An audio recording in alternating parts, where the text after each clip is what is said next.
No niin, kello on minuuttia yli 9. Hyvää huomenta vaan kaikille. Kaikille aloitellaan tämmönen Microsoft Azure tietoisku-webinaari. Edera Partnersilta täällä puhuu Petri Pukkanen. Mä toimin konsulttina sekä kouluttajana Edera Partners Oyssä. Ja tosta löytyy ilman sen nyt kummempia esittelyitä. Meillä on paljon asiaa ja noin suurin piirtein tunti aikaa. Mä nauhoitan tämän esityksen, joten tämän pystyy myöhemmin sitten myös katsomaan.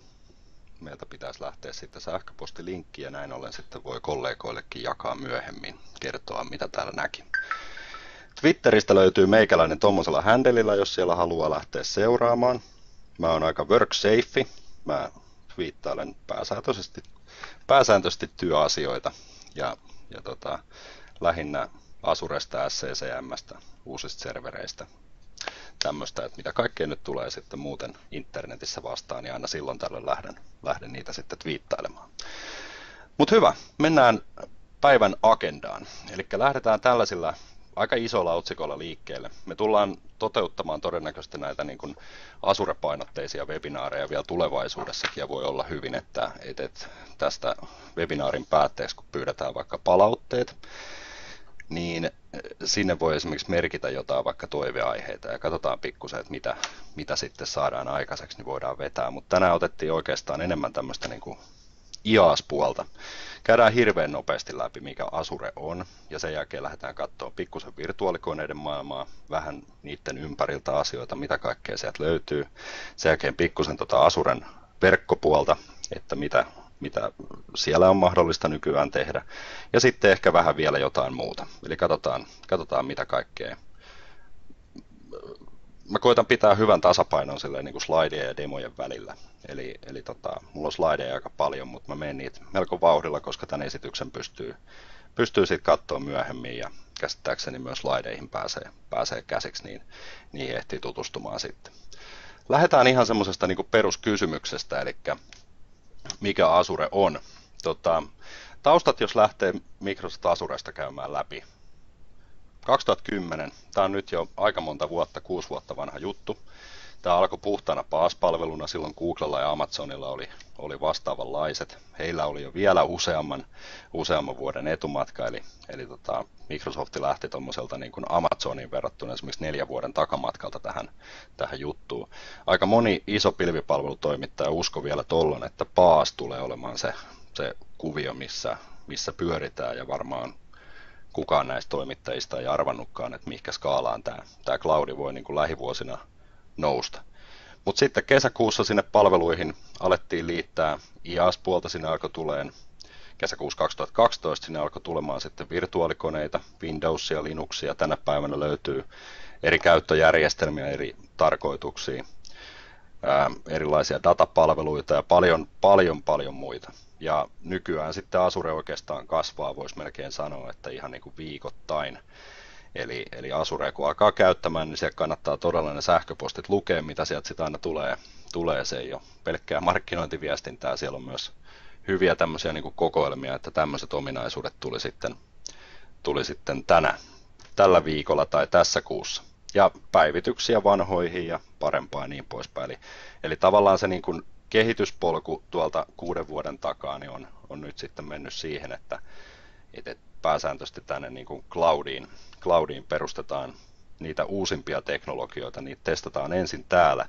Ja nyt esimerkiksi 2016 serveri, kun on tulossa, niin näkee hyvin, että pääsääntöisesti sieltä pilvestä alkaa tulemaan sitten valumaan myös ominaisuuksia sinne. Eli jos jostain tykkää täällä cloudissa oikein paljon, on se sitten storagein virtualisointi tai networkingin virtualisointi tai jotain muuta vastaavaa, niin ne kaikki vastaavat deployment-modelit on tulossa sitten myös Windows-servereihin, täältä niin kuin näyttäisi. Tämä footprintti, missä kaikkialla tämä Azure pyörii, tämä alkaa olemaan aika pitkälti niin kuin ympäri maapalloa. Siellä on nykyään 30 noita Azure datacentereitä, ja markkinointislaidina niin kerrotaan tietenkin, että tämä on enemmän kuin Amazonilla ja Googlella on sitten yhteensä. Tämä skaala näissä datacentereissä on aika valtava. Mä bongasin tämmöisen kuvan tuolta internetistä. Tässä on muun muassa itärannikolta USAsta, jos oikein muistan, niin tässä on yksi Azuren datacenttereistä, mutta tässä on sitten vielä laajennustyöt, eli tuolta ylänurkasta lähtee katsomaan, että minkä verran siellä on kuoppaa kaivettu, ja tässä on sitten, että minkälainen siitä on tulossa. Eli tuo äskeinen kuva on tuolla taustalla kaukana, ja tämäkin datacentteri tulee lopulta olemaan niin kuin vajaa 2 kilometriä pitkä, semmoinen niin kuin suurin piirtein mailin pituinen. Eli melkoiseen skaalaan ne siellä niin kuin valmistautuu, mitä ikinä siellä ajetaan, ja Azuressahan tänä päivänä pyörii miljoonia virtuaalikoneita, sinne varmasti perustetaan niitä paljon, sieltä varmasti myös poistetaan niitä paljon, eli cloudin deployment-malli on aika lailla erilainen kuin kenelläkään sitten siellä omissa virtualisointiympäristöissä. Että mä tuosta jo otinkin että uusia ominaisuuksia lanseerataan viikoittain ja näin poispäin. Lisäksi Azuressa on myös valtava määrä erilaisia preview-ominaisuuksia, eli jos lähtee katsomaan, mitä kaikkea Azuren palveluista löytyy, niin siellä on tosi paljon myös sit sellaisia, missä on aina jonkin sortin niin kuin merkintä, että preview. Ne, mitä itse on kokeillut, niin ei ole oikeastaan koskaan käynyt silleen, että ne sitten yhtäkkiä päättäisi, että tästä nyt ei mitään tullutkaan, eli niitä ei kannata missään nimessä ajaa tuotannossa, mutta niitä voi sitten aika pitkällekin kokeilla ja jossain vaiheessa se preview voi sieltä sitten lähteä, kun ne on saaneet tarpeeksi palautetta siitä, että hommat toimii. Azure on täysin itsepalveluun perustuva homma, eli käytännössä tarkoittaa sitä, että haluatte sitten tehdä virtuaalikoneita, web-saitteja, SQL-kantoja, ihan mitä ikinä Azuresta löytyykään, kaikki 500 ominaisuutta, mitä siellä on, missään ei tarvita ihmistä, muita kuin teidät itse. Eli otatte joko PowerShell-ikkunan, otatte portaali-ikkunan tai sitten otatte vähän tämmöisen vanhemman portaali-ikkunan ja lähdette siitä sitten itsellenne konfiguroimaan sen sellaiseksi, kun teistä tuntuu. Ei tarvi kilpailla IP-alueista muiden kanssa, kaikki tapahtuu automaattisesti ja vaikka jotkut overläppäiskin, niin ei se mitään, se toimii silti, koska se on kaikki virtualisoitua. Mielenkiintoisena faktana yli 40% käytöstä menee startup-yrityksille ja tuossa vähän ajan päästä, kun muutama slaidin päästä katsellaankin, että minkälaisissa esimerkiksi skenaarioissa pilvi on parasta, niin sit siinä vaiheessa niin tavallaan selviää myös se, että minkä takia moni startup-yritys on tähän lähtenyt. Ja pääsääntöisesti maksetaan minuuteista, tosin maksetaan paljon muustakin, mutta otetaan tuo hinnoittelu vielä tuolta niin kuin erikseen. Alustana Azure oikeastaan otetaan tähän vielä sitten semmoinen, että hyvä, tämä toimii eri klienttien kanssa ja näin poispäin, mutta tietenkin yksi semmoinen, mitä ei oikeastaan kannata ohittaa myöskään ollenkaan, niin on sitten erilaiset niin kuin identiteettiin liittyvät asiat. Eli myös näiden niin kuin perinteisten pilven ja workloadien ajamisen ja muun lisäksi, niin yksi mikä on aivan valtavassa roolissa Azuressa on tämmöinen kuin Azure Active Directory. Käytännössä jokainen esimerkiksi Office 365 käyttäjä, heillä on taustallaan Azure Active Directory ja se on se paikka, missä kaikki käyttäjät on. Nykyään siihen Azure Active Directoryin ei siihen Office 365 tarvi, se voi perustaa ihan itselleenkin ja se voi toimia tämmöisenä niin kuin välimallin kirjautumispalveluna lähestulkoon mihin tahansa. Eli pystyy toteuttamaan pilvisovelluksia, erilaisia web-sovelluksia ja muihin, esimerkiksi single sign-onia siellä ja aivan siis valtavasti erilaisia two-factor, multifactor autentikointeja ja tiedon salaamista ja montaa muuta löytyy siihen liittyen. Ja mä luulen, että jossain vaiheessa varmaan siitäkin voisi olla ehkä oma webinaarinsa kokonaan siitä Azure AD:sta. Ehkä jossain Office 365 yhteydessä. Nämä cloud computing-mallit, jotka tänä päivänä ehkä ne kaikista suosituimmat sitten kuitenkin on, niin IaaS, PaaS ja SaaS, eli Infrastructure as a Service, tarkoittaa pääsääntöisesti sellaista toimintaa, missä me ajetaan olemassa olevia applikaatioita internetissä. Sitten jos me lähdetään tuonne PaaS- tai SaaS-palveluihin, ne on yleensä sitten sellaisia, että jos tänä päivänä esimerkiksi joku haluaa haluaa sovellusta lähteä itselleen hankkimaan, niin on todennäköistä, että hän ei päädy siihen versioon, missä asennetaan serveriin joku paketti ja asennetaan SQL ja tehdään erilaisia pipstakeja, vaan jos sen pystyy ostamaan sillä lailla, että se pyörii jossain ja siitä maksetaan esimerkiksi kuukausittain käyttäjämäärän mukaan, niin silleen, että se skaalautuu sen oman tekemisen mukaan. Se on todennäköisesti se vaihtoehto, mihin suurin osa menee. Ja onko se sitten PaaSia vai SaaSia, se oikeastaan riippuu siitä, että millä valmiusasteella sen kyseisen sovelluksen saa. Azuresta löytyy näitä kaikkia palveluita, ja jos mä kelaan tänne esimerkiksi slaidin tuosta tosi nopeasti, tässä oikeastaan niin kuin on kuvattu nämä, ja jossain koulutuksissa mä olen esimerkiksi käyttänyt tämmöistä niin kuin ravintolaesimerkkiä tai ylipäätään ruokailuesimerkkiä tästä. Eli jos infrastructure as a service tarkoittaa sitä, että te menette itse kauppaan, ostatte elintarvikkeet, sen jälkeen menette kotiin, paatte paistinpannun kuumaksi ja alatte tekemään sitä ruokaa, te syötte omissa fasiliteeteissa, te ostitte tavallaan niin kuin perusainekset ja rakensitte kaiken siitä. Platform as a service on aika pitkälti sitä, että te tilaatte pizzan kotiin, eli silloin suurin osa asioista tulee valmiina. Te käytätte sitten omia ehkä ruokailuvälineitä, mutta käytännössä pääsitte niin kuin nopeasti alkuun ja oikeastaan ette tarvitse edes keittiötä. Eli sen kun vaan rakennatte siitä sitten mieleisenne makukokonaisuuden ja lähdette siitä. Ja sitten software as a service vastaa aika pitkälti sitä ravintolakäyntiä, eli silloin tullaan paikalle, kulutetaan, nautitaan sovelluksesta ja sitten tämän jälkeen ei muuta kuin maksetaan laskuja ja siinä vaiheessa kun kuluttaminen loppuu, niin laskukin loppuu, eli enää ei tarvi sitten siitä huolehtia. Eli tuossa on oikeastaan mallit. Hinnoittelu nyt sitten Azuressa on sillä lailla, että nyt jos lähdetään katsomaan hinnoittelumallia esimerkiksi, Azuresta löytyy melkoisen nerokkaita laskureita, eli jos lähtee www.azure.comiin, niin päätyy about tämän näköiselle sivustolle, mistä täältä yläreunasta löytyy tämmöinen kuin pricing. Pricingia kun lähdette ihmettelemään, että minkä verran täällä nyt sitten mikäkin maksaisi, niin lähdette täältä ensin katsomaan vähän ominaisuuksia, että mitä aiotte tässä tutkia. Ja niin kuin näette, niin ihan yliotsikoita on jo aika paljon. Ja siinä vaiheessa sitten, jos mennään vaikka Windows-virtuaalikoneisiin, niin tästä päästään sitten kalkuloimaan, eli täältä pääsee valitsemaan ja katsomaan pikkusen, että minkä verran suurin piirtein minkäkinlainen kone maksaa. Puhutaan tällaisista niin kuin sarjoista, eli täällä on D-sarjaa, A-sarjaa ja DV2-sarjaa ja montaa muuta sarjaa. Vähän se tuppaa menemään silleen, että mitä enemmän siellä on sitten kirjaimia ja numeroita siinä nimessä, niin sen enemmän se sitten maksaa. Eli siellä voi joku palvelut maksaa tätä vielä enemmänkin, eli pari euroa tunti. Siitä tulee kuukaudessa sitten aika reilu hinta, jos se on 24 tuntia päällä. Mutta täältä pricingin kautta voi pikkusen lähteä katsomaan, että minkä verran suurin piirtein joku esimerkiksi palvelu maksaisi.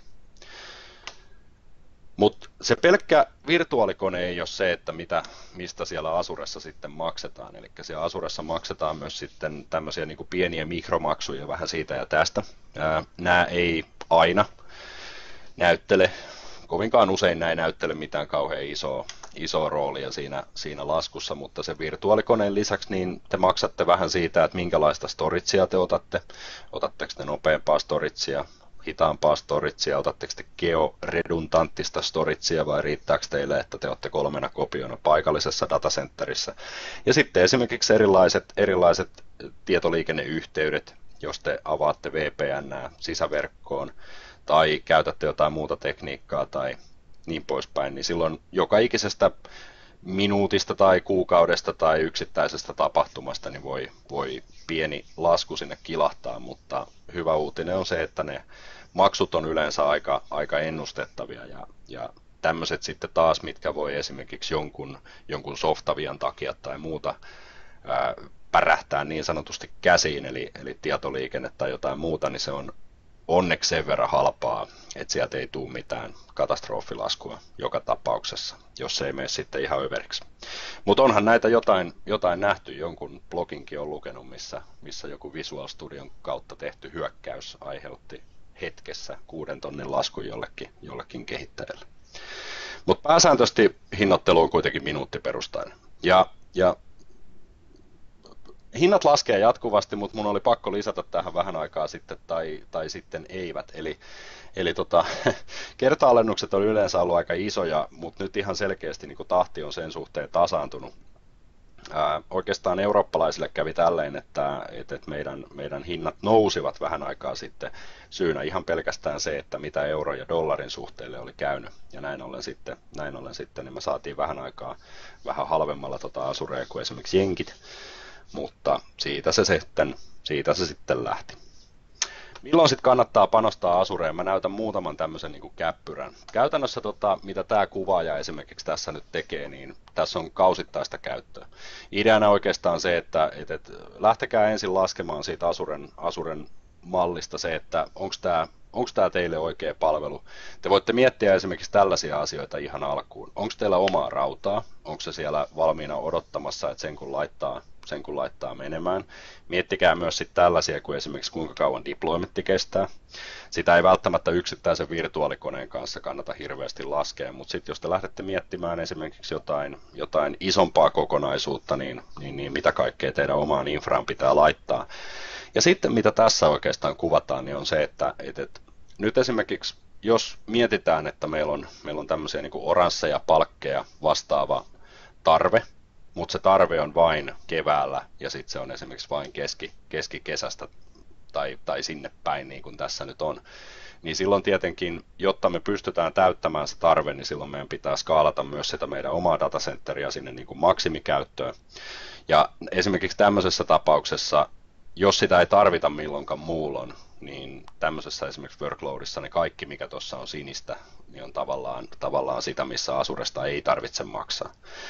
Toinen esimerkki on sitten taas sellainen, että jos odotettavissa on nopeata kasvua, tämä voisi toimia esimerkiksi startup-yrityksillä, että jos keksii oikein hyvän idean ja vaikka 5 ideaa ja niistä sitten 1 lähtee pikkuhiljaa lentoon ja kasvaa, niin jos se idea tarvitsee sitä, että siellä tietokoneet jotain tekee, niin silloin Azure voisi siinä mielessä toimia hyvin, että aloituskustannukset on käytännössä aika lähellä nollaa ja se skaalautuu sitten sitä mukaan.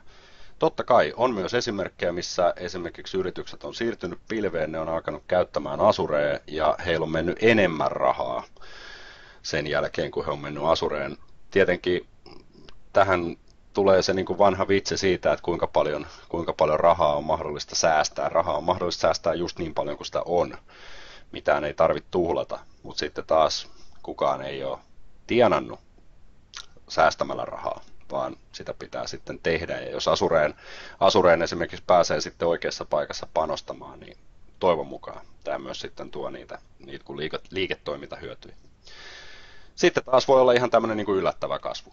Ja tässä ne oikeastaan onkin. No yksi malli on tietenkin vielä, että jos se vaihtelu on tosi ennakoitavaa. Eli tämä voisi olla, tuossa nyt on kuukausi lukemat alapuolella, mutta tämä voisi olla niinkin yksinkertaista, että 8-4 työpäivämalleina. Niin silloin esimerkiksi Azure voisi toimia oikein hyvin, koska ne voidaan ajaa alas. Ja edelleen toistan sitä, että siellä omassa konesalissa se sijoitus on jo tehty. Ja se on tavallaan niin kuin se on 100% riesa koko ajan, se oma konesali. Sitten kun lähdetään sitä Azurea oikeasti käyttämään ja mennään näihin erilaisiin hallintaportaaleihin, lähdetään tuosta vaikka ottamaan. Meillä on 2 hallintaportaalia nykyään Azuressa. Toinen oli pitkän aikaa previewssa ja itse asiassa on tämä, mikä tässä nyt näkyy, eli tämä uudempi. Kahden portaalin eri maailmat on oikeastaan tässä näin. Eli tämä on vanhempi portaali. Mä odottelen hetki, jos siellä on pientä viivettä videon kanssa, mutta tässä on vanhempi portaali. Ja tämä vanhempi portaali on jossain määrin niin kuin simppelimpi, yksinkertaisempi ja oikeastaan aika suoraviivainen niin kuin sen suhteen, että jos täältä nyt haluaa lähteä uuden virtuaalikoneen tekemään, niin se vie mut sitten erilaisiin wizardeihin tai avaa tämmöisiä galleriaikkunoita, josta mä pääsen sitten valitsemaan imagen ja näin poispäin. Okei, tämä on kohtuullisen helppoa. Tässä ei ole esimerkiksi niin kuin virtuaalikoneiden osalta mitään sen kummempaa. Eli erittäin nopea deploymentti onnistuu tätä kautta. Mutta sitten kun alkaa käyttää enemmän, niin tämä portaali myös tavallaan alkaa niinku tuomaan omia rajoitteitaan. Täällä ei ole roolipohjaista hallintaa, mä en voi antaa tiettyä pientä palasta jollekin toiselle, ja mun pitää päästää tänne niinku pyörimään paljon laveimmilla oikeuksilla. Ja jossain vaiheessa, kun nämä ongelmat alkoi sitten erityisesti isommilla organisaatioilla, mitkä haluaa vähän delegoida asioita kasaantumaan, niin siinä vaiheessa sitten Microsoft alkoi kehittämään tämmöistä niin kuin uutta portaalia, missä on hyvin pitkälti niin kuin aivan toisen tyyppinen deployment-malli. Ja tämä deployment-malli täällä perustuu siihen, että kaikki asiat on tämmöisissä resource-groupeissa. Ja nämä resurssiryhmät, joita täällä on, niin muun muassa resurssiryhmille pystyy nyt sitten tekemään erilaisia asioita, että jos mä otan täältä esimerkiksi yhden resurssiryhmän, mä näen täällä, että mulla on muun muassa virtuaalikoneita, mulla on ASR V1, 2 ja 3, ne on virtuaalikoneita, alla on niiden palomuurisäännöt ja verkkokortit. Mutta se, mitä täältä pystyy muun muassa tekemään täältä uudelta portaalin puolelta, niin täältä pystyy esimerkiksi määrittämään accessia. Ja näin ollen sitten, niin täältä pystyy lähteä tekemään ryhmille, tai sitten voi lähteä ihan lisäämään esimerkiksi yksittäistä käyttäjää, kun antaa sille ensin vaikka tuosta lukijan roolit, ja sen jälkeen ei muuta kuin alkaa tähän naputtamaan, että ketä sinne saa mennä, tai sitten pystyy valitsemaan suoraan listasta, jos haluaa esimerkiksi oman Active Directorin ihmisille antaa noita oikeuksia. Toinen homma, mitä täällä pystyy tekemään, on sitten myös tämmöinen kuin täkääminen. Eli täkäämisessä nyt esimerkiksi tässä tapauksessa niin mä voin täkätä tämän kyseisen resurssiryhmän kaikki resurssit jollain tietyllä. Mä voin itse asiassa itse arpoa sen, että mä voin oikeastaan kirjoittaa tänne, että diipa-daapa ja sen arvo on 1. Näin ollen kaikkien näiden resurssien diipa-daapat on arvossa 1. Se voi mulle jotain tarkoittaa tai sitten ei. Eli mä voisin esimerkiksi tehdä sille, että tuossa olisi customer ja sen jälkeen sitten asiakkaan nimi tai jotain muuta. Ja näin ollen sitten niiden tagien avulla mä pystyn seuraamaan tätä hommaa aina sinne niin kuin laskutukseen asti. Eli vähän että miten haluaa. Näitä resource groupeja esimerkiksi kun lähdetään luomaan, resource groupeja voidaan tehdä monellakin koitahan nyt mennä noin. Eli resource groupeja voidaan tehdä monellakin monista eri lähtökohdista. Ne voi olla sillä lailla, että mihinkä esimerkiksi organisaatioyksikköön ne liittyy, tai se voi olla niinkin yksinkertaista, että täällä on sovellus X, eli kerrotaan vain, että mitä sovellusta nyt sitten tämän resurssiryhmän sisällä pyöritellään. Tässä tapauksessa esimerkiksi, jos mä teen tällaisen, niin mä pääsen sitten valitsemaan subscriptionin, eli millä tilauksella tämä pyörii, ja käytännössä nämä subscriptionit on sitten niitä, mitkä te olette hankkineet tavalla tai toisella. Eli näissä tapauksissa te olette tehnyt jonkin sortin laskutussopimuksen Microsoftin kanssa, ja siitä se sitten lähtee. No nyt sitten täältä valitaan vielä, että mikä mahtaa olla mun lokaatio. Täällä on nyt sitten eri regionit, mistä mä voin lähteä valitsemaan, ja jos mä menen nyt sitten vaikka West-Europeen ja painan Createa, niin se oli oikeastaan siinä. Tuosta kun pikkusen painelee refreshia, niin täällä on nyt sitten sovellus X, jonka jälkeen mä voin sinne alkaa tekemään erilaisia joko virtuaalikoneita, kantoja, web-appeja, mitä ikinä se mun sovellus tarvitsee, niin mä voin kasata ne kaikki tohon. Ja hyvä uutinen siinä on myös se, että sen koko kyseisen deploymentin voi tuosta sitten aika simppelisti deletoida, tai sen koko kyseisen deploymentin voi tämän jälkeen sitten pinnata dashboardiin, eli se näkyy täällä. Ja näin ollen sitten sovellus Xään, esimerkiksi tästä tapauksesta, että jos mä lähden katsomaan, niin näistä pääsee suoraan aina johonkin palveluun käsiksi, joka tuolla on. Ja näin ollen sitten niin nämä resurssiryhmät niin kuin helpottaa hallintaa, plus että niille pystyy antamaan esimerkiksi niitä käyttöoikeuksia. Näin ollen sitten esimerkiksi tähän sovellus Xään mä voin päästää jonkun kehittäjän sitten kehittäjän käsiksi. Muuten mitä Azuresta löytyy, täällä oli muun muassa tuommoinen näkymä äsken tuossa vilahti kuin Marketplace. Marketplaceista löytyy pikkusen lisensseistä riippuen, että mitä kaikkea olette ostanut, niin Marketplaceista löytyy melkoinen määrä kaikkea kivaa. Täältä voi lähteä hankkimaan niitä virtuaalikoneita, eli tuosta löytyy ensimmäinen Linux löytyy heti tuosta kakkosena, ja siitä sitten eteenpäin, niin siellä on erilaisia palveluita. Tässä ei ole hirveän paljon niitä listattuna, mutta jos mä painan tuosta See All, niin tämän jälkeen alkaa sitten löytymään. Tänne on kolmas osapuoli kuittailu erilaisia asioita, ne on luonut erilaisia palveluita, yksinkertaisia paketteja ja oikeastaan yksi hassuimpia esimerkkejä, mikä löytyy, jos te kirjoitatte Googleen, että Minecraft ja Azure server tai jotain muuta vastaavaa, niin te voitte yhdellä napin painalluksella luoda itsellenne Minecraft-serverin. Tosin mä sain vähän semmoista palautetta tuosta yhdellä kurssilla, että se on oikein kiva, mutta se on liian hidas ja jos siitä saa tarpeeksi nopein, niin se maksaa niin paljon, että kukaan ei lähde siihen. Muuten täältä löytyy sitten web-appseja, storage-appseja ja paljon muuta. Eli tässä menee tehokkaasti yksi päivä, kun käy nämä kaikki läpi ja miettii, että olisiko noista jotain hyötyä. Hyvä. Mutta siinä oli tämmöinen niin kuin ensinäkymä portaaleihin, hypitään noin tuosta ohi. Pääsääntöisesti Azuressa törmää kaksi porukkaa. Siellä törmää kehittäjät ja IT-asiantuntijat. Tietenkin IT-asiantuntijoille, joihin mä en niin kuin itseäni kehittäjäpuolelle laske ollenkaan, en vaan osaa. Mutta IT-asiantuntijapuolella esimerkiksi te voitte nähdä sen Azuren vaan yhtenä paikkana, missä VM:t ja näin poispäin pyörii. Eli sen jälkeen, kun esimerkiksi tietoliikenneyhteydet on rakennettu omaan infraan, se ei käytännössä eroa millään tavalla. Eli se sama virtuaalikone, joka siellä on, niin millä ikinä hallitsettekin MMC-konsolilla, PowerShellilla niin poispäin, se löytyy siitä aivan suoriltaan. Ja voidaan kohta tuossa vähän katsella latensseja ja muita, että minkälaisia siellä on. Organisaation ei pidä eikä tarvitse siirtyä kokonaan Azureen, eli älkää lähtekö viemään sinne kaikista tärkeintä asiaa, joka teillä löytyy, vaan lähtekää viemään sinne ensin pieniä asioita. Kokeilette yksi kerrallaan aina, että miten tämä toimisi, ja mietitte vähän noita workloadeja sun muita, mistä sitten niin niitä pitkäaikaisia esimerkiksi kuukausikustannuksia lähtee syntymään, niin lähdette niitä miettimään.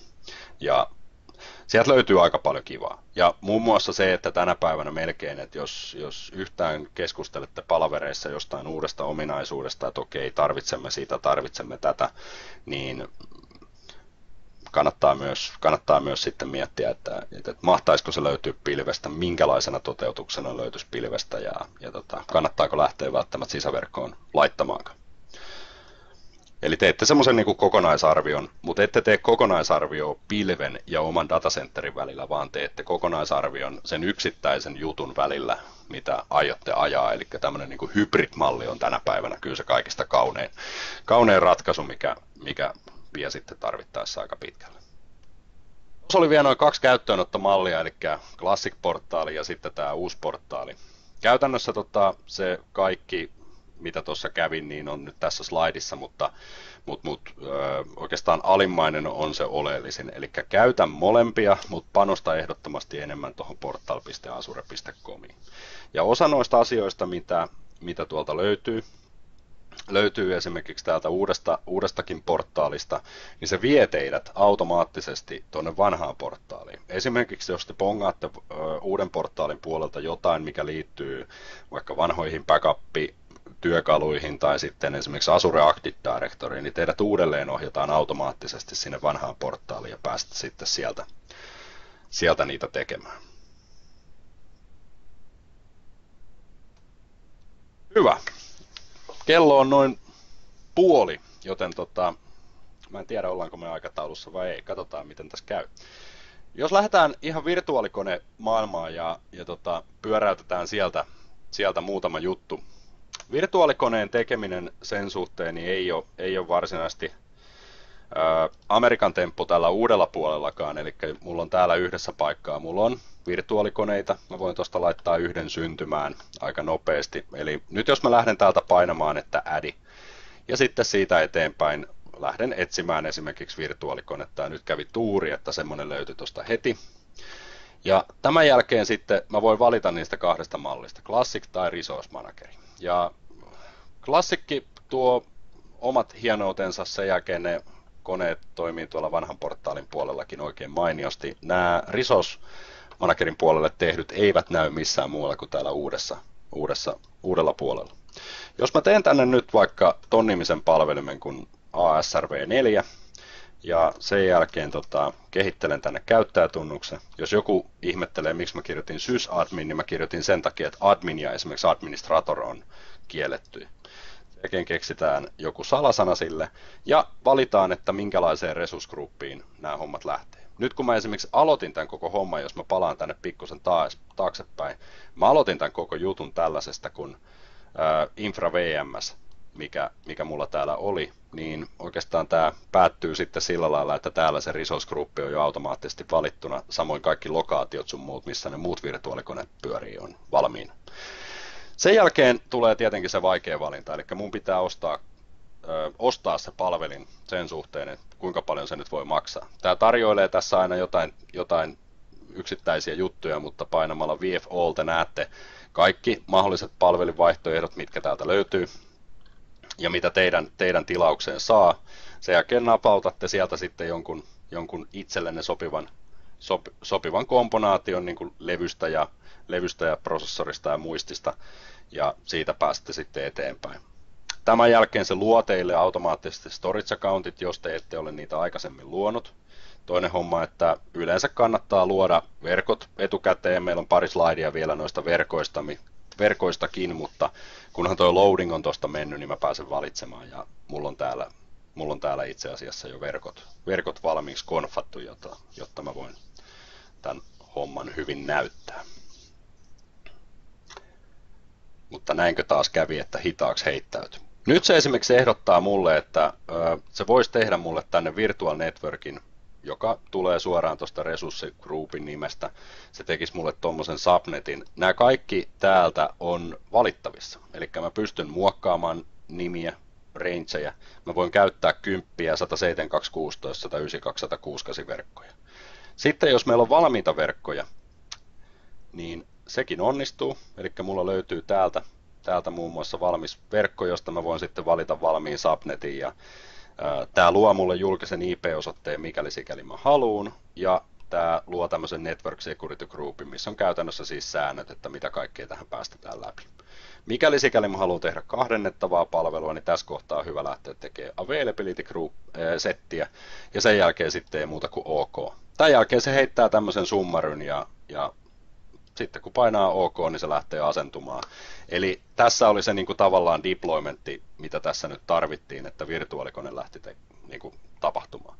Paljon on detailejä vielä, mitä tuo voi hinkkaa sun muuta, mutta niin kuin pointtina se, että tämä deployment-malli on käytännössä niin kuin tossa, että saadaan se yksi virtuaalikone sinne menemään.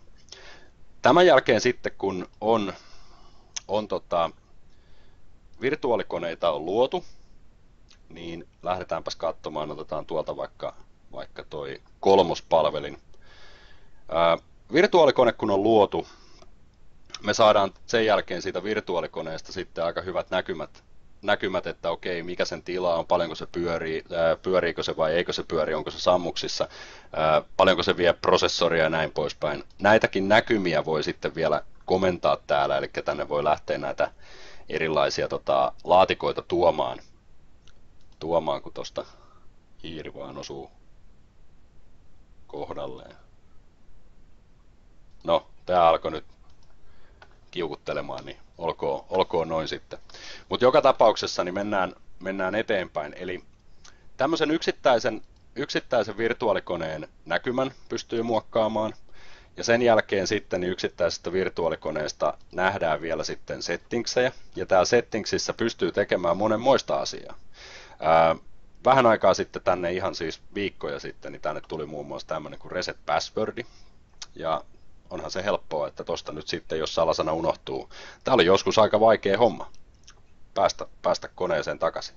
Jos näyttää siltä, että hommissa on ongelmia, niin tosta se voi redeployata, eli se tekee täsmälleen saman palvelimen, mutta se pistää sen pikkusen eri räkkiin. Eli jos kokee, että tämä Azure-malli ei mulle toiminut, niin laittaa se jonnekin muualle pyörimään. Ja samalla tavalla täältä voi sitten määrittää levyt, verkkokorttiin kun lähtee määrittämään, niin täältä pääsee sitten kiinni siihen julkiseen IP-osoitteeseen, privaattiin IP-osoitteeseen, ja täältä sitten vielä tarkemmin pääsee määrittämään erilaisia asetuksia. Eli täältä saa säädettyä kaikenlaista. Se on oikeastaan nyt niin kuin tällä aikataululla, mitä tästä tehtiin kertomaan, niin se juttu. Connectit onnistuu Remote Desktopilla, eli jos mä lähden tosta, niin se downloadaa mulle nyt sitten tähän kyseiseen koneeseen sopivan RDP-kuvakkeen. Ja pieni hetki, tuli tuonne toiselle ruudulle, kirjaudun tuohon koneeseen ja sen jälkeen siirrän sen tuohon. Eli tästä nyt sitten esimerkiksi otettiin siihen kyseiseen koneeseen, sieltä tuli linkki tai RDP-kuvake, tuplalikkasin sitä, kirjauduin sisään ja tässä nyt sitten ollaan. Ja tämän koneen laitoin tässä tapahtumaan ja valmistumaan juuri ennen kuin aloiteltiin tätä webinaaria. Ja heitetään tuolta nyt sitten pikkusen isompaa fonttia. Nyt en tiedä mistä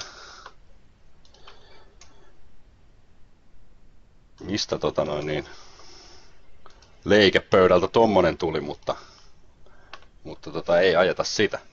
Nyt esimerkiksi jos mä lähden tästä katsomaan niin kuin perusasetuksia esimerkiksi koneesta, että jos mä ajan IP-konfigit, niin kuin näette, että okei, tää on 10, 0, 1 ja 6 IP:llä.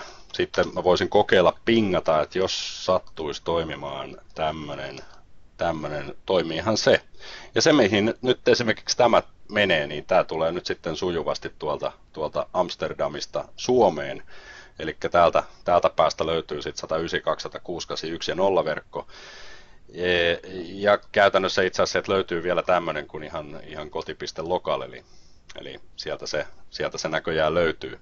Ja näin ollen sitten, kun tuommoisia domain-nimiä täältä löytyy, niin samalla taitaa käydä niin, että esimerkiksi tämän serverin tapauksessa, kun tämä nyt on täällä workgroupissa, niin uskoisin näin, että tämä voisi jopa pelata. Katsotaan.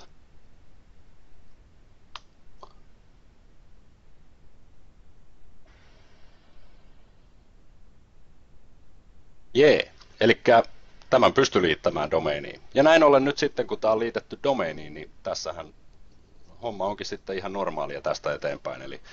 Eli tähän kyseiseen koneeseen pääsee sisäverkon kautta kiinni. Ja silloin, jos mä esimerkiksi Azuresta nyt sitten menen ja restarttaan koneen, niin sieltä se Remote Desktop sulkeutuu aivan kuten normaalistikin, ja sieltä se jossain vaiheessa sitten hyppää esiin. Jotkut palvelimet Azuressa, silloin kun VM:iä esimerkiksi pyöritellään, nyt kun 2016-serveri on muun muassa esimerkiksi tulossa, niin Azurestahan löytyy hirveän helposti muun muassa näitä, että te pystytte lähteen kokeilemaan jotain tiettyä asiaa. Vaikka nyt sitten tässä tapauksessa niin tämä ASRV2, heti kun tuo Connect-nappi tuolta avautuu, ihan näinä sekunteina.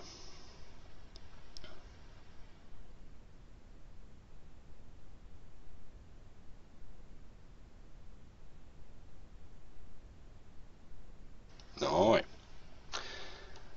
Otetaan sieltä sitten Remote Desktopit auki. Pieni hetki, mä täällä toisella ruudulla kirjaudun sinne sisään ja katsotaan mitä sen jälkeen tapahtuu.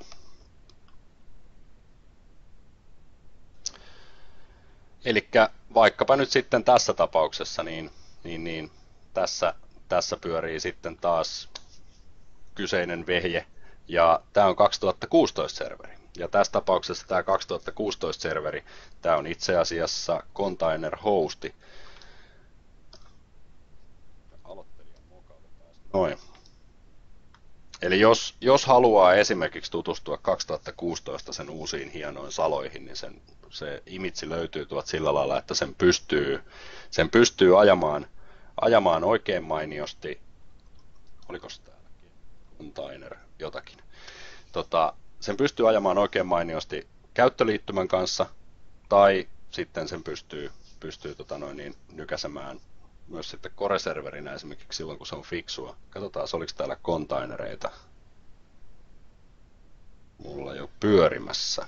Kyllähän täällä joku onkin. Eli esimerkiksi jos näiden containereiden kanssa haluaa täältä leikkiä, niin täältähän näitä sitten löytyy ja tosta voidaan laittaa containeri pyörimään ja sinne mä voin sitten jotain kivaa asennella ja ottaa taas uusia imakeja sun muita. Jos ei ole container-tekniikkaan tutustunut, niin kannattaa ehdottomasti jossain vaiheessa leikkiä, mutta esimerkiksi Azuren virtuaalikoneella onnistuu sitten myös tämmöinen ihan uuden kokeileminen, ei välttämättä aina tarvitse mennä se tuotanto edellä. Hyvä. Aika käy, katsotaan mitä kaikki ollaan käyty. Resource groupit käytiin jossain määrin läpi, slideissa vielä. Yksi juttu, hyvä, että oli slaidit, muuten olisin unohtanut.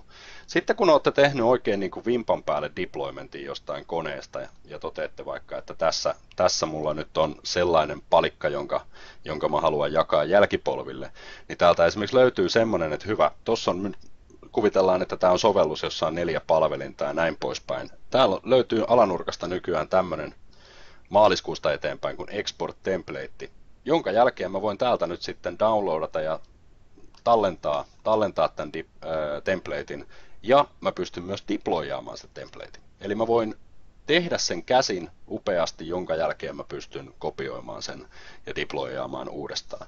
Ja mikäli sikäli mä haluan täältä vähän esimerkiksi apua, että okei, tykkään PowerShellista, miten sen teen, niin täällä on sitten sen jälkeen ihan suoraan listattuna, että sinä teet sen näin, eli ajan näin, ja sitten jossain täällä lopussa start the deployment ja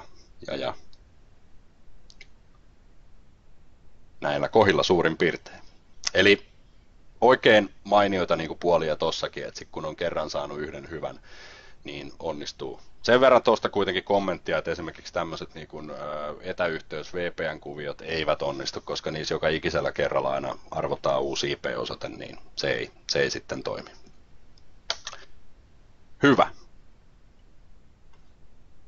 Ja sitten tietty, kun lähtee tekemään virtuaalikoneita, niin mä tein tuossa nyt silleen, että kaikki oli tavallaan niin kuin valmiina, mutta aloittakaa perusasioista. Eli määrittäkää sinne ensin storage, määrittäkää sinne ensin verkko, määrittäkää sinne ensin se Active Directory nimiselvitys, tai jos te ajatte sitä vaan yksinään siellä, niin sitten annatte Azure hoitaa ne. Mutta joka tapauksessa niin tehkää kaikki valmiiksi ja asentakaa sitten vasta se virtuaalikone. Niinhän te teette oikeassakin ympäristössä. Te ette aloita Windowsista ja sitten sen jälkeen rakenna verkkoa ympärille, tai Linuxista ja rakenna verkkoa ympärille. Eli tehkää näin. Eli hyvä suunnittelu on ennen kaikkea niin kuin kaiken perusta. Miettikää tosi hyvin se, että miten se palvelu haluatte, että se näkyy ulospäin, näkyykö se ollenkaan vai pyöriikö se pelkästään jossain kuplassa, näkyykö se sisäänpäin, eli jos meillä on semmoinen palvelu, joka pyörii meillä vain ulkolaidalla, sehän voi olla vaikka joku Linux-palveli, Apache ja näin poispäin, niin silloin mitä me sillä sisäverkossa tehdään, se voi pyöriä pelkästään sielläkin.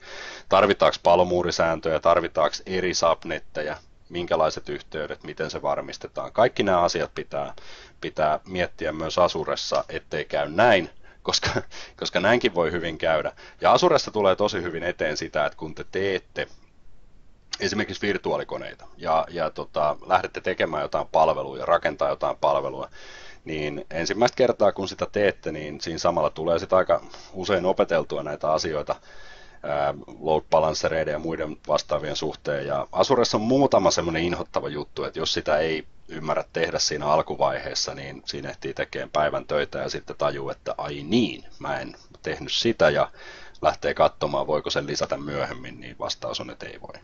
Eli yleensä se ensimmäinen yritys ei välttämättä mene tuotantoon, jos ei ole tehnyt sitä useampaa kertaa aikaisemmin tai jos siihen ei ole selviä ohjeita. Alright. Jees, ei kai mitään. sen verran kuitenkin tuosta, muistakaa, että Azuressa ei ole live-migraatio. Azure on kohtuullisen vakaa, se ei montaakaan tuntia ole yleensä vuodessa alhaalla, mutta silloin kun se on, niin siellä ei ole live-migraatioa. Tarkoittaa siis sitä, että jos teidän räkki menee alas, niin Azure ei siirrä teidän konetta mihinkään tai laita sitä missään muualla pyörimään. Jos Microsoft päivittää hostin, teidän VM menee alas ja näin ollen te voitte rakentaa tämmöisiä fault-domaineja tai update-domaineja. Käytännössä siellä tehdään availability-settejä, jotka pitää huolen siitä, että esimerkiksi palvelu on kahdella koneella ja sen jälkeen kun se on siellä kahdella koneella, niin se myös sitten pidetään niin kuin eri räkeissä ja näin ollen niitä ei ajeta yhtä aikaa alas. Eli siellä on sen verran automaatioa, mutta tämä myös samalla tarkoittaa sitä, että teillä on kaksi konetta, josta te maksatte tuplahinnat, plus että nämä pienet mikropalvelut, joita tuohon laitetaan, niin maksaa sitten jonkun verran lisää. Mutta ne ei hallitse sitä niin kuin hinnoittelua, että se on enemmän nyt tässä tapauksessa sitten ne virtuaalikoneet. Mitäs muuta? RDP, PowerShell, siinä oikeastaan millä noita hallitaan. Networkingista ehdittiin tuossa jo aika paljon puhua. Meillä on noin suurin piirtein vartti aikaa, katsotaan saadaanko mitään ihmeellistä tästä aikaiseksi. Mä voisin vielä pari muutakin asiaa tuosta näyttää. Mutta mikäli sikäli te haluatte, että teillä on itsenäinen palvelu, te voitte eristää koneita yhteen verkkoon.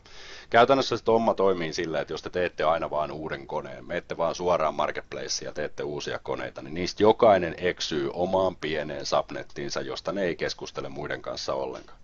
Azuressa on nykyään muun muassa routing tablet, mitä pystyy käyttämään, että eri palveluita voi liittää toisiinsa, mutta helpompaa on melkein se, että jos useita koneita oikeasti pitää olla samassa verkossa, niin silloin luo sen subnetin ensin, eli luo tämmöisen virtual networkin, luo sinne alle subnetit ja sijoittaa ne koneet sitten sen subnetin sisään.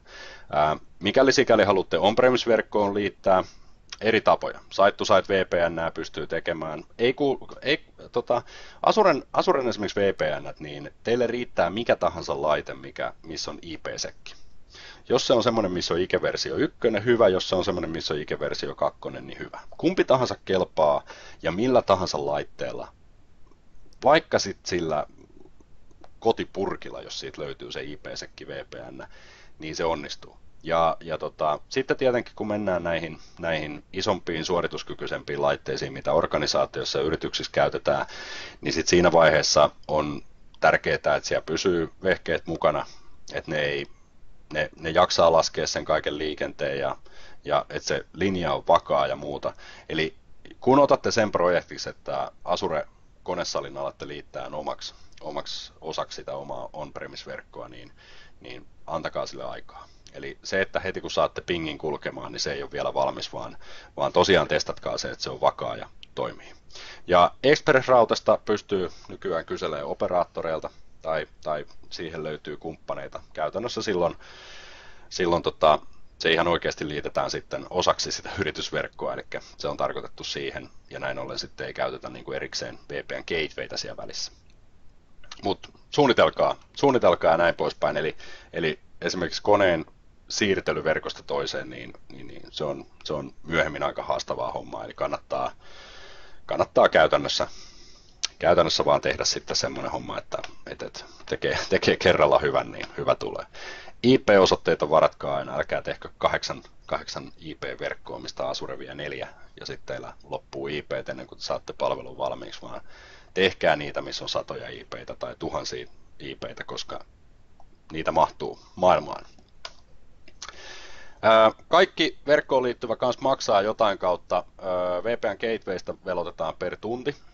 Siellä on halpoja VPN gatewaytä 21 € kuukaudessa ja niitä voi tehdä sitten useampia, jos tarvii. Ja sitten on näitä VPN gatewaytä, expert-routeja ja näin poispäin, joita myöskin voi tehdä sitten useampia, jos tarvii. Eli siellä on aina maksimit tiedon siirrossa noissa kaikissa ja sitten jos halutaan lisää, niin sitten tehdään siihen viereen lisää. Azure-liikenne subnetista toiseen, eli silloin jos ne on samassa datacenterissä, no problem. Jos ne on regionen välillä, niin siinä siirtyvää dataa laskutetaan. Eli jos pystytte, niin suunnitelkaa ne sillä, että inboundiin päin menee mahdollisimman paljon, koska se ei maksa mitään. Ja sitten outboundi se maksaa 2,5 senttiä per gigatavu. Ei kuulosta paljolta, mutta tietenkin kyllähän siellä kuukaustasolla voi niitä äkkiä liikkua runsaastikin, mutta kyllä se melkoinen, sanotaan määrittelyvirhe pitää olla suurimmalla osalla sovelluksia, että toi tekee sellaisen impaktin, että joku siellä sitten laskusta ihmettelee. Käytännössä näin. Mä hyppään suoraan tuohon seuraavaan slaidiin, eli tuossa on tavallaan niin kuin yleiskuva siitä. Meillä on on-premise networkki tuossa vasemmalla, meillä on joku VPN-device, tämä on aika perinteinen malli. Meillä on joku VPN-device julkisella IP-osoitteella. Me luodaan Azure ja näiden väliin, niin luodaan site-to-site VPN-connectioni, jonka jälkeen sitten Azuressa on tämmöinen gateway-subnetti, ja Azure itse hoitaa sen tavallaan laskennan sitten siitä eteenpäin. Ja sitten me voidaan tehdä sinne useita subnetteja oikeastaan niin paljon kuin meidän tähän niin kuin virtual networkin IP-alueeseen ylipäätään mahtuu, niin sinne sitten frontendejä, backendejä, mitä nyt ikinä tarvitaan, niin lähdetään niitä tekemään. VNet tulikin tuossa, eli Azuren datacenterit yhteen, niin se on siinä. Ja sitten kans ihan mielenkiintoinen homma, mikä löytyy, niin on load balancerit. Eli näissä tapauksissa sitten voi hyvin olla semmoinen esimerkiksi skenaario, että me halutaan joku palvelu. Se ei ole nyt oikeastaan väliä, mikä palvelu, se voi olla joku proxy-palvelu, se voi olla joku kirjautumispalvelu, se voi olla vaikka ADF tai jotain muuta vastaavaa. Sitten me halutaan toteuttaa se meidän infraan sinne sisälle, ja sitten kun me lähdetään oikeasti miettimään, että minkälaisia esimerkiksi juttuja se vaatii, jotta me saadaan se fiksusti toteutettua, ja sitten mennään vaikka siihen, että okei, me tarvitaan load balanceria ja näin poispäin. No hyvä, lähdetäänkö me tekemään load balanceria itse?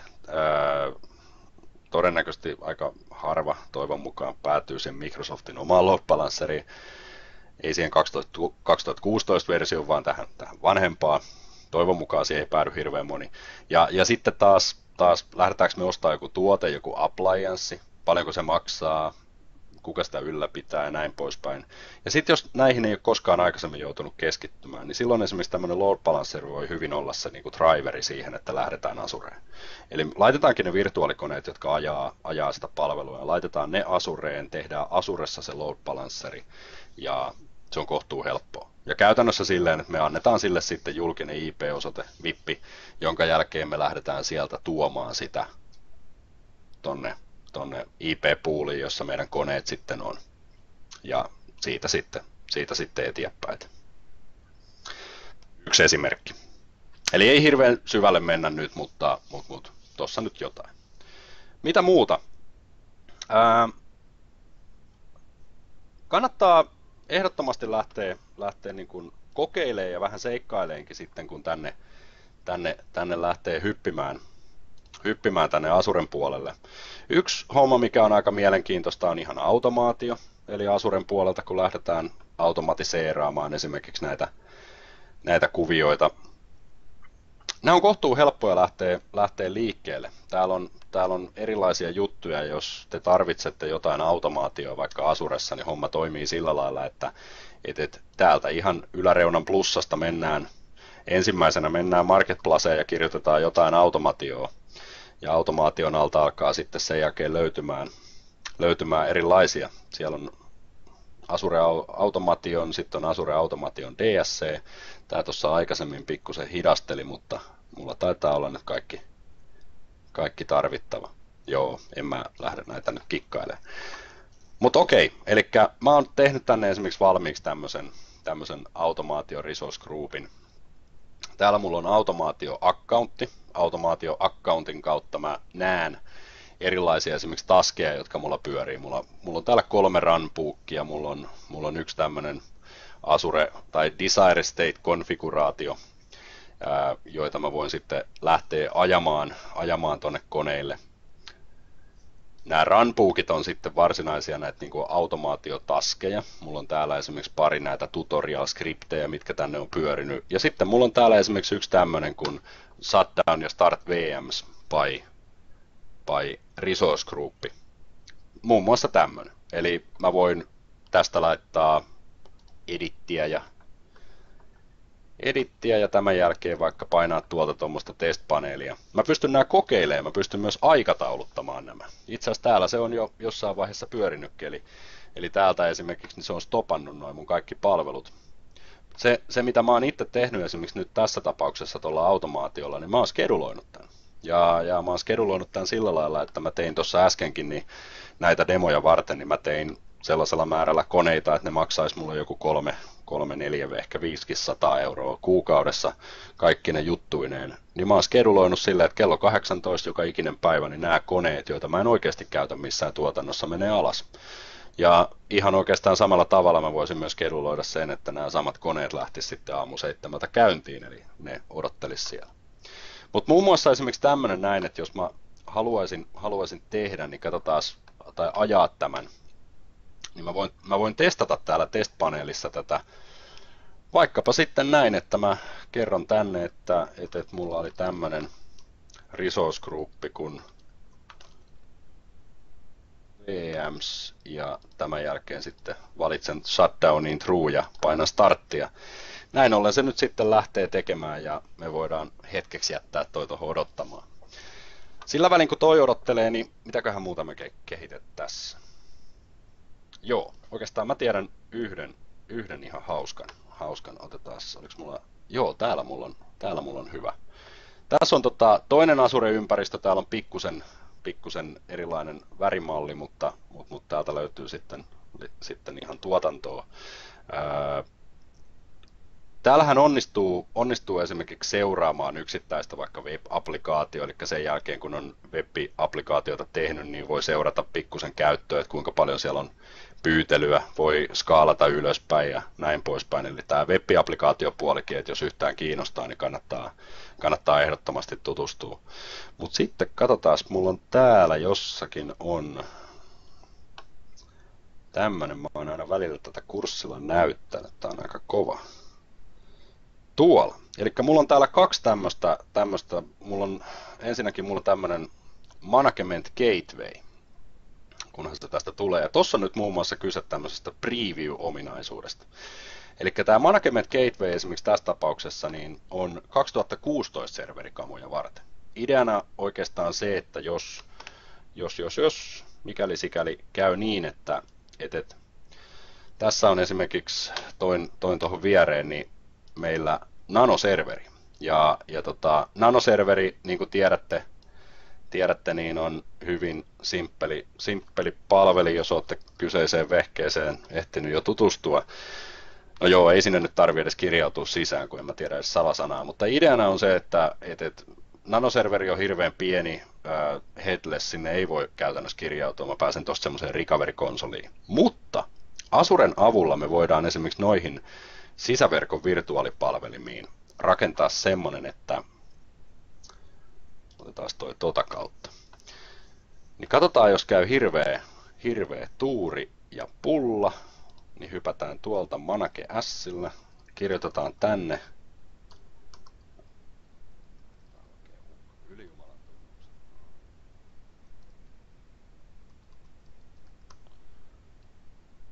ja OK.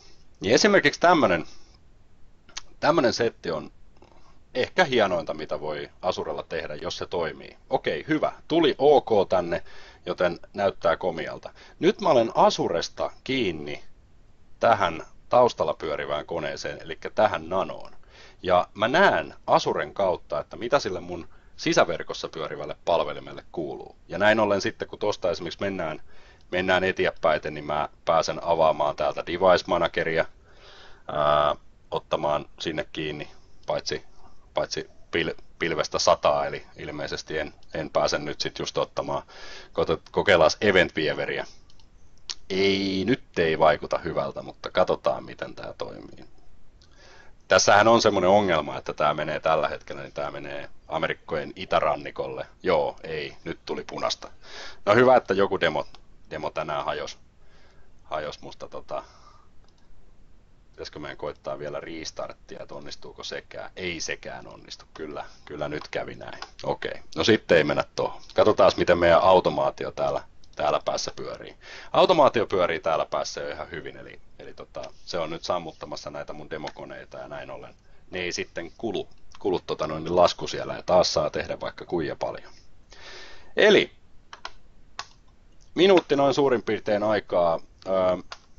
Ne, ketkä ei ole vielä tehnyt, niin tehkää ilmainen tunnus www.asure.com-sivulla tai pyytäkää pomolta oikeudet. Eli mikäli sikäli teillä on jo Asurea käytössä, niin pyytäkää budjetti, pyytäkää itsellenne resource groupi, pyytäkää sinne päällikköoikeudet ja tämän jälkeen sitten kun olette ne saaneet, niin ei muuta kuin menoksi lähdette vähän kokeilemaan. Toinen homma, että voitte tehdä sinne ilmaisen tunnuksen, nimenomaan ilmaisen tunnuksen. Rekisteröinti vaatii luottokortin sen takia, että teidät pitää tunnistaa, että te teet siellä mitään ikävää, mutta saatte 150 € sinne päin 3 kuukautta testiä.